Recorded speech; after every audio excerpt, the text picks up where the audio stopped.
नमस्कार मित्रांनो, गावाकडची माती यूट्यूब चॅनलवर आपले सहर्ष स्वागत. मी प्रदीप खरात. तर आज मी खाणार आहे ऑमलेट. हे बघा, ऑमलेट बनत आहे सध्या. आता हे बघा, अंड्याचे 2 तुकडे केले चाच्यानी.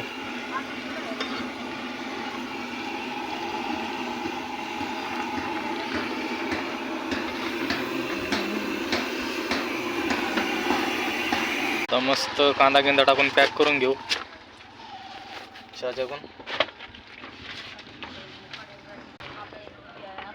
मस्त पाव पण दिलेत भाजून चहाच्याने. आता ते मस्त पैकी पन्नीमध्ये टाकून देतील आता आपलं ऑमलेट आणि पाव.